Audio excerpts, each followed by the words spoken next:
Well, it was election night 2008 in the United States, the election that Barack Obama won the presidency. And it was my third night here at the Washington Bureau. And I was in the office, it was around midnight, and the phone rings, and we'd gotten word that a big crowd was gathering in front of the White House, and could we go down and check it out? So, for sure. So myself, Louis de Guise, cameraman, and Samira Hussein, producer, the three of us grabbed our gear and we headed over. It's about a 5-minute walk from the office. And we get there, and it's a huge crowd, and they're already hepped up. And so you know immediately you've got to do a stand-up at this place. But you also know that even in the best of times, doing stand-ups at night, when you got to have lights on the go in a crowd, can be a problem because they get crazy. Well, this crowd was already crazy, and they were deliriously happy with what had gone on that night. And so we get in the middle of it, and we're surrounded by people, and on go the lights, and the crowd goes quite literally crazy.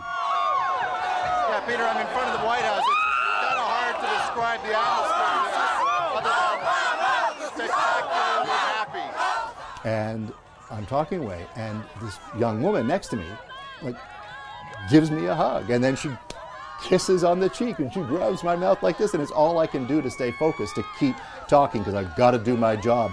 And I plow through it, get the job done. Crowd continues going crazy. We come back and put it on the air, and it goes everywhere. It played on the news down here, it played across Canada, went on the internet, and to this day I wonder whether that young woman has any idea how popular that bit of video became. You know, you get a lot of memorable moments in this job. Sadly, many of them come from tragedy, things you can never forget.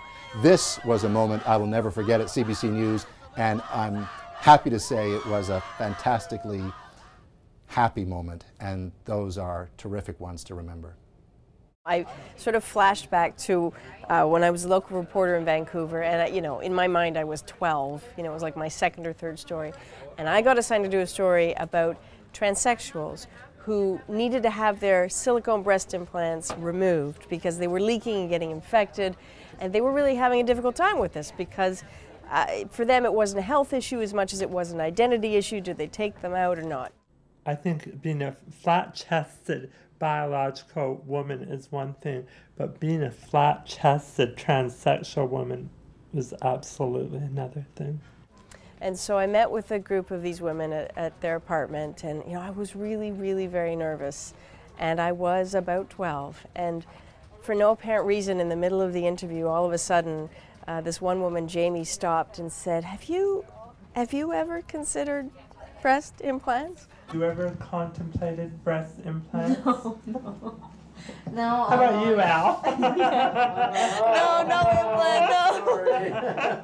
I just died. I didn't, you know, out came the inappropriate laughter and the giggles, and I didn't know what to do. And it was my first time being embarrassed on television, and I just presumed that that tape would disappear forever, but they never go away, those pieces of tape.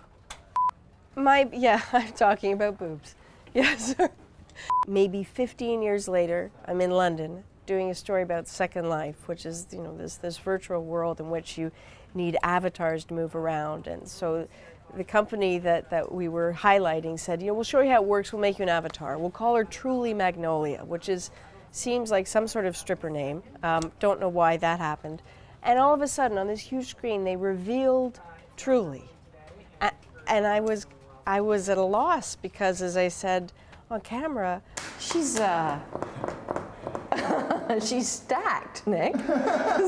Which, you know, I'm not. So we had to do a little cyber surgery and fix Truly. But yeah, this is a recurring theme. Not sure why. So this is my desk in the CBC Vancouver newsroom, and I keep a couple of eclectic souvenirs just kind of hanging around, things that have stood out in terms of stories over the years. There's a letter here of thanks from Julio Iglesias, that a lot of people find funny, for an interview that we did, a towel from the Canucks playoff run, and a beautiful book of paintings from E.J. Hughes.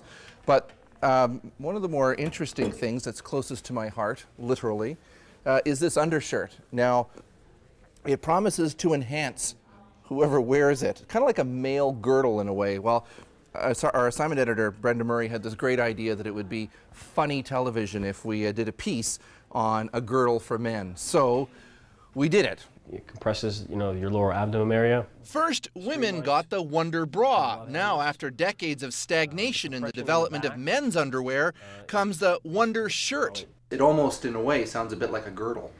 I mean, we're not going to shy away from the fact that it will, streamline your silhouette. No muffin tops? No muffin tops, no. I swear I've had more emails, more feedback, more comments on that one story than probably anything else I've done. It's tight. Okay. It's tight. It's, all right. It's pretty form-fitting. And the guy who we interviewed in the piece as a follow-up called and was just so excited he offered me a year's free supply of underwear and undershirts. It enhances your look from behind. Makes your bum look nicer. Yeah, absolutely. Of course, I said no. So in 1997, I was living and working in Winnipeg for CBC, and we were experiencing the flood of the century. Everybody remembers that. The water was coming toward Winnipeg, and we were doing live coverage. Good evening, I'm Diana Swain. Tonight at the spot where two of Manitoba's most powerful rivers meet. Every night, it seemed like from 6 to 7, and then late night for an hour, and I was anchoring the show alone. And we were just going round the clock, round the clock, round the clock, and we got to a point where you start forgetting part of your job. People were coming up and they were watching and they were engaged in it, and I would pull a script off this clipboard when I would finish with the script, and I was trying to put it in the garbage or something, and people were asking me for copies of the script, and would I sign them? So I'm signing the script as we go through the show, only to find out at about 5 minutes left in the show that the network has called and they would like us to do another version of that show at the top of the clock for the next half hour, and I had nothing left. My scripts were wandering away with people who had been watching the show, and we didn't have a portable printer, we had nothing. So we did the show live at the top of the hour, and we went for the full half hour doing the show based on my memory, which thankfully was probably better then than it is now. It looked like a great show. It was absolutely live in every meaningful way. I have never given away a script since.